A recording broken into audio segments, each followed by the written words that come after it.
Leslie Washington is here. She is the Community Gun Violence Lead in SEMO Moms Demand Action Chapter President. Leslie Washington has Wear Orange Day on her mind right now. Hi, Leslie. Hey, Fawn, how you doing? Good, good. Saw you in Walmart the other day.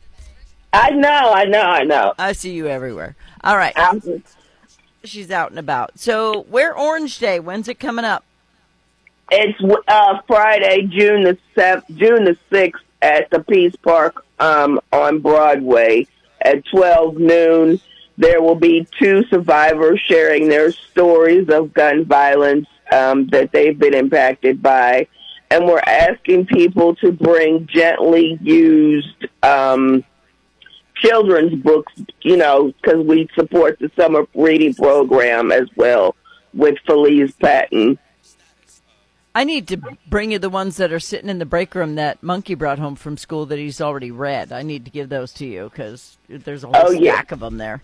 All right, Okay. So what's going to happen there? Are you having a rally or are you just, I know you said they're sharing their story, but you want everyone to wear orange?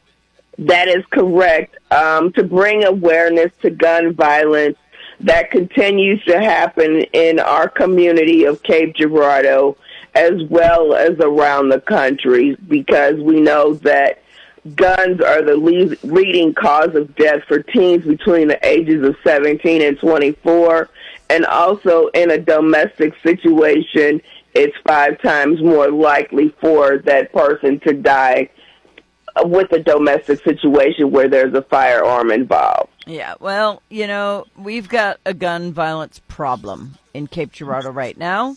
And yes. A lot of the people who are perpetrating are coming in from Tennessee, coming down from St. Louis. And then our kids want to have some street cred, so they run around thinking they're gangsters, and they start shooting at other cars while they're driving down the road, not even thinking about all the people who might be in peril in the way of their bullets. And they just don't fun. They just don't care. They don't have a regard for life anymore. And like you said, it's become the norm here in Cape Girardeau. There's been, shootings where 2 young ladies lost their lives within 48 hours of each other back, like in May, like the first part of May.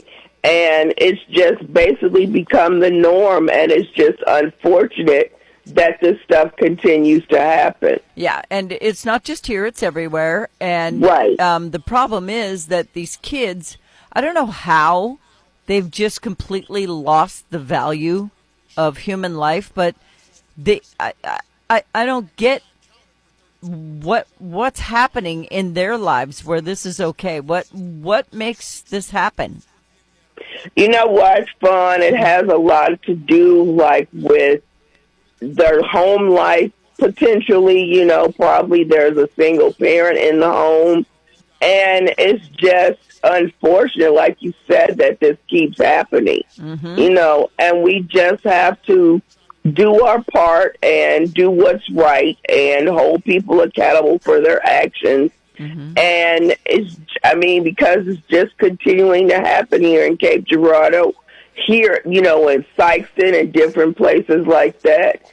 And it's just unfortunate, like it continues to happen. And I hate that girls are starting to get more and more involved with it as well. Now, yeah, I happen to know that some of the kids who are involved in some of these crimes are chronic followers who are basically good kids, but they'll get in the car with these guys because they want to appear to be cool. They want to be the tough guy. They want to be the tough girl, or whatever the case may be, and they get caught up in this mess. Right, and it's unfortunate, like you said, it continues to happen. Yep. I just don't know anymore, Fawn, what to do. I can do my part with gun violence awareness and bring the awareness to the community. So we will be receiving the proclamation, from the mayor on that Friday at noon. There'll be, like I said, the 2 speakers, the proclamation, and light refreshments. And it's only about an hour, so just stop by the Peace Park at 12 noon on next Friday and come by and learn more about Wear Orange and the Moms Demand chapter here at Cape Girardeau. And Leslie has her own personal story for this, but I want to remind everybody that until we make there no bond for people who use guns in senseless violence or steal guns and scratch off the serial numbers that they've stolen from legal gun owners who have done absolutely nothing wrong. If we can't get the prosecuting attorneys and the judges to take away the bail and stop letting these people out to go after the person they're mad at, this isn't going to stop. We need harsher penalties for gun crimes. We definitely do, Fawn. I definitely agree. And we also need to hold our legislators accountable because they're up there in office and they have the authority to say no to these bad gun bills, but they keep going. They're not doing what they're supposed to be. Like there should be stronger background checks. Different things like that need to be more in place where people don't have so readily accessible to guns because, like you said, this is going to continue to happen if we don't do what we're supposed to do and hold people accountable. Well, you and I disagree on that. You can't legislate away stupidity. You just can't do it. Because I know a lot of people who seem perfectly normal who could pass a background check. You could run their check 75 times. They come back perfectly clean. We can't put this on that. Because they may have had somebody hurt their feelings or something's gone wrong that we don't know about.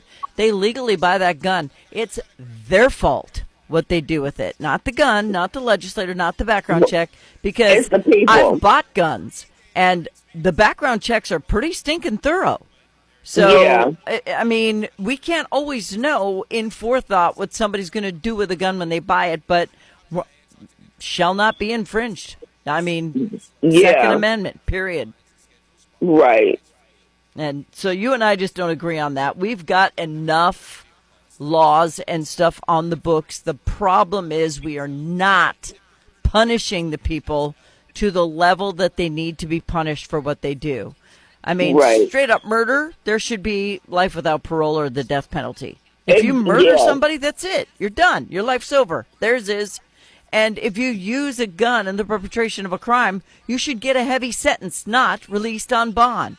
It's that simple. But anyway. And it's unfortunate, like you said, that a lot of times when perpetrators get arrested, they don't stay very long. They're like my ex, he threatened me with a firearm. He was a convicted felon, and he didn't stay in jail very long when he, assaulted me. Yeah. When he assaulted me and fractured the orbit in my left eye, he didn't do very much time. And he's a felon. He was on parole when he assaulted me in 2013. Yep. He was on parole, and he was a felon, and he did not need to have access to any guns or firearms or not, but because his family members and brothers probably and nephews, they all had guns. So it's just crazy, like you said, that the penalties for people when they commit a crime, even if they threaten you with a gun, there should be a stiffer penalty or fine or punishment or something for them, not just a slap on the wrist. Yeah, and it shouldn't be a 6-year stint either. It drives me crazy. Well, I'm out of time, Leslie. Sorry, but this is a touchy topic for both of us. It's June 6th at noon at Peace Park. Wear orange, hear the speakers, get the proclamation, and tell Leslie Fawn said hi. Leslie, thank you. Thank you, Fawn. Bye-bye.